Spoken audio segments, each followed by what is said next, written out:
future Grandmasters. This is day 13, Journey to Witcher's Champion. Got some very important updates. In today's video, we're testing out a new format. We're going to be going through the puzzle of the day and also a game of the day from one of my games. We're going to be addressing some of the Twitter beef with Ben Finegold and GothamChess, reacting to some of Finegold's videos, talking about my tournament schedule. I've been reading a lot, still working very hard. It's February 12th, so we've got 5 more days until I go to Tunisia. Really looking forward to getting back to the board and very optimistic about what the future holds. In this segment, we're going to be looking at some of the tweets. So there was an interaction with a few things. So we'll start here. So obviously I've been playing chess on the stationary bike. I don't know if you guys are able to do that. But it was quite cool. I will admit I tried to log in, but the thing froze. I wasn't able to actually play chess, but I do listen to music, obviously, with the treadmill. Maybe there's some chess books, audio books that I can listen to. Definitely want to, be working as hard as possible and taking as much information in the 24 hours that I have. Then I think Levy replied to this. He said, but what do you squat? And this is obviously an interesting reply. Maybe you guys can tell me the comments. I don't know how much squatting would help with my chest. I do lifting some weights. It's more like upper body stuff, like biceps and chest. But for example, today I spent like 40 minutes swimming, with like somewhat intervals. But I'd probably say I swam about, like, I guess so 1,000 meters is 1 kilometer. I think I swam about maybe 600, 700 meters. It's not that much, but it's not bad. And then I biked around 10 kilometers. I ran not that much. When I was running, I felt quite bad, but I did some other stuff. But in addition to that, I do some like at home, like push-ups and ab workouts and stuff. So I guess Levy is big into the gym as his chess boxing. So I used to do triathlons, so I'm trying to get back to that. I'd love to do Ironman one day. Then, very wholesome moment. Telling Levy that I believe in him. I honestly think that Levy could become a Grandmaster because he has so much money, that with all that money he can really get the best coaches. He can play the best tournaments, and I really think that he could have all the resources possible to become a Grandmaster. So, okay, I know that I've joked in the past, but it's in theory possible, and he should try. Of course, it's not guaranteed. He would have to commit a couple of years and really, really work towards it. But I still think he could keep up with YouTube and make a big push. I think it's a personal choice. Then he said, Ben Finegold, proving you wrong. I don't know. I personally think that Levy is so successful with YouTube and he's so making so much money and probably enjoying it as well that he's not really incentivized to do it. And obviously, as you get older, your sort of window of opportunity closes, right? And it's obviously when you're out of the game for so long, it can have a psychological impact. So then I replied, it is my life mission to prove wrong. And again, it's not drama. I don't like talking about drama, just an update on how the journey is going, how things are going. Then he says, can you both do it? Yeah, I hope that there's a world where this happens. Then Granke actually confirmed my participation. As you can see on the list here, I am on the list of players, number 2. So I am playing in Granke. There's one last tournament that I'm considering playing. Maybe you guys, probably a lot of you might be playing, but it's a tournament in Reykjavik, obviously where Fischer, let me move my camera a bit over here. So this is Reykjavik Open. The dates are right before Granke, a couple of days, like a week before, ends a week before, 15 to 13. It's obviously been the number 2 seed again. As you can see, a bunch of super low rated players, It's just like a bit risky, but maybe I'll play. They didn't invite me, so I'm considering this. Maybe you guys can let me know in the comments. Maybe some of you who are playing are there. Obviously, then I'm playing Granke. Back to this. So then I'm playing this. And then Epic Chess says, okay, I like Epic Chess's videos, but I'd like a shout out on your channel. Anyways, so then this basically means that in between this, right before here, I'll play hopefully in Reykjavik. I'm not sure yet. I also may be playing a match against Mr. Naroditsky in Charlotte. Obviously, now that I am, not getting too many invitations to these elite tournaments, I've thought about organizing perhaps my own events, exhibition matches, maybe an exhibition match against Danya and Charlotte could be interesting, certainly possible. Um, then this was just experts in series, and then again, while I was on the bike today, I was if you search Hans Niemann, this is the first video that comes up. I think it's one of my most viewed YouTube videos. I think this thumbnail is quite nice, but I gotta get big like that.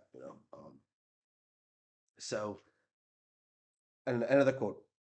I really love playing chess so much, so it's all I spend my time on, other than the gym, and I don't really socialize much. Anyways, so I guess the yearly goals are obviously looking forward to the World Rapid and Blitz Championship. You know, this year there's this thing called the FIDE circuit. Um, so it's like a Grand Prix. So every year, depending on how you do and your five best tournaments, it's like a Grand Prix. So if you people with the most like Grand Prix points or FIDE circuit points get a spot into the next candidates. So for the year of 2024 and 2025, the number one in the circuit. So that's why I'm playing all these open events. Like, while some open events might not be financially profitable or financially too interesting, or even put my rating at risk, winning them, is quite good for getting a FIDE circuit. So, um, obviously, my rating is so low, 2675. It's honestly just embarrassing for me to be at such a rating. It's like so below my level. You know, so there's not much to lose, anyways. And so the schedule's coming together. Obviously, I'm working on some leagues right now, trying to get into all the best leagues. And I'm really optimistic, guys. Obviously, from the outside perspective, when you look at all the things that have happened to me and the things that I've had to deal with, you know, obviously, on the flip side, some people might say, "Oh, I'm a victim. I'm this." But I've really taken the opposite approach, and every single thing that happens to me that could possibly deter me only emboldens me more. So I'm really, really optimistic and looking forward to all the success and that is to come, and all that success will only be even better and more satisfying and more fulfilling, considering all the things I had to overcome. So I know it's a bit dramatic, but that's life. And so I hope you guys enjoyed this. Next, we're going to be reacting to some of Ben Feingold's clips. Not much of a drama frog, but you guys seem to like it, and I do want to address people's comments about me and clarify any blatant disinformation. So we're going to be reacting from a clip from one of Ben Feingold's latest Twitch streams. Let's see what he has to say. I think the desktop audio should be working. So who am I forgetting? Irigasi, Abdu Satorov. All those people are more talented than Hans and better and younger. Faruja. He's a 2600 player, and he might never be 2700 again because he doesn't play very well. I'm sorry, wait, let me just check the chess.com rankings. What rank was I on chess.com? I think I was maybe like 32, 30 or something. Like number 3 in the world, and I beat Hikaru. I won till Tuesday. But yeah, no, I'm a weak player. Um, and I remember a time that I reached 2700 before all these guys that he listed were 2700.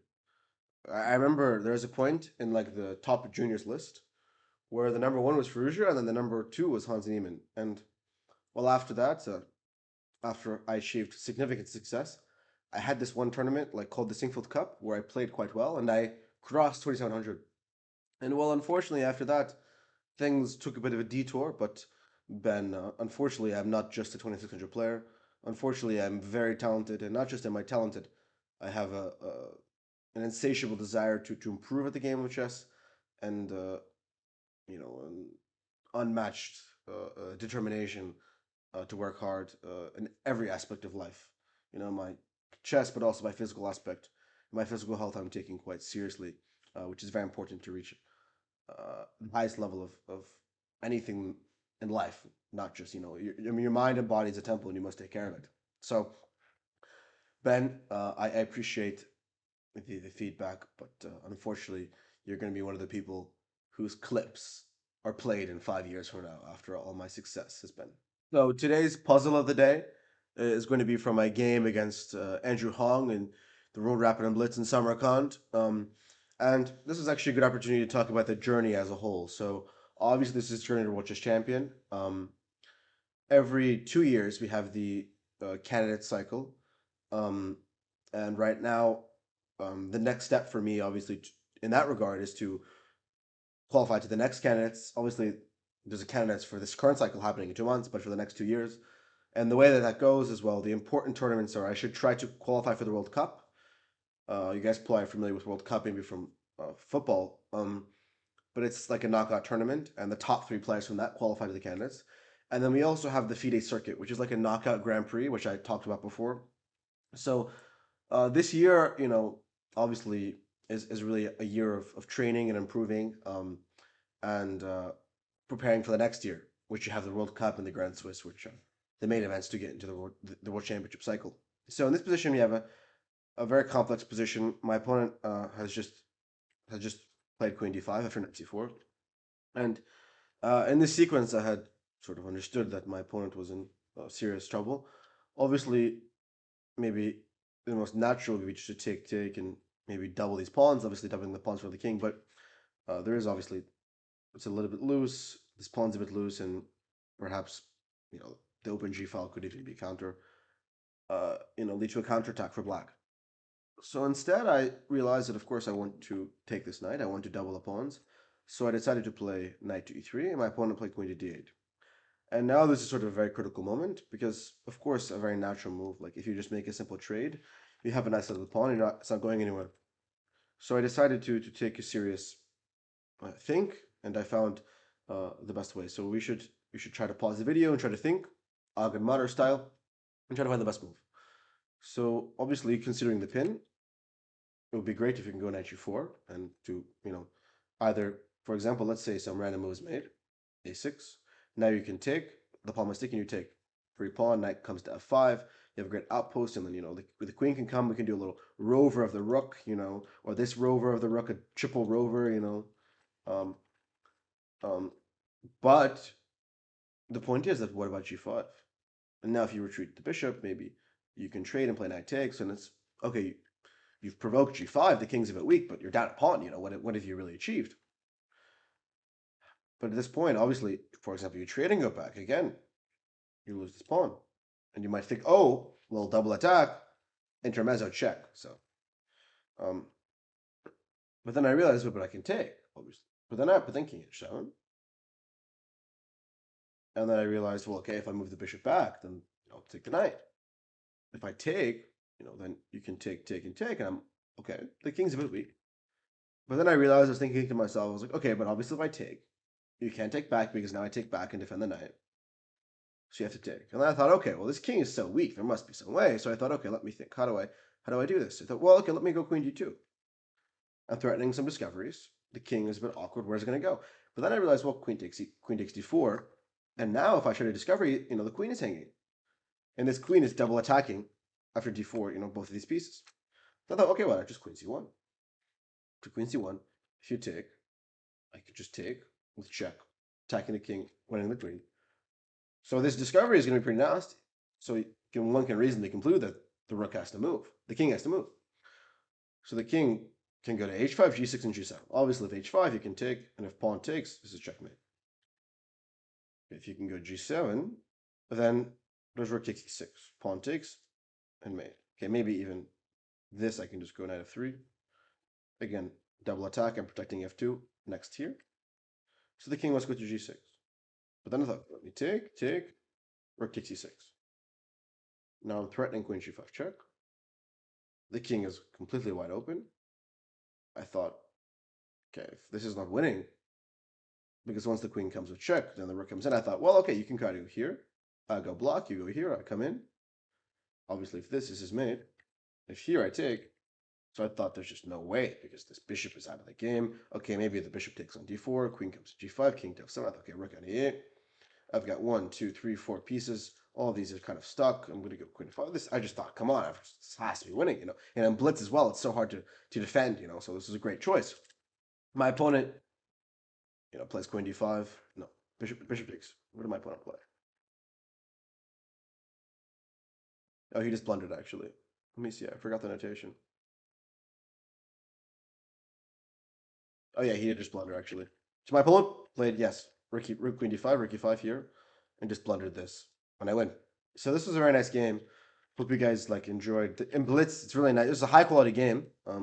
The opening was from Italian, if you're curious, but very nice finish. And obviously, I think that the World Rapid and Blitz at the end of each year are definitely my best chances to become world champion because first of all, it's once a year and you have two chances. And second of all, obviously classical chess, the cycle is a bit weird, but I'll be doing my best, working as hard as I can, and getting back to my peak level. I feel like, despite my rating has not improved much over the past 2 years, um, I think that I've improved massively as a player, and I've gained valuable experience, and I'm just waiting for that experience and that work to manifest itself into results.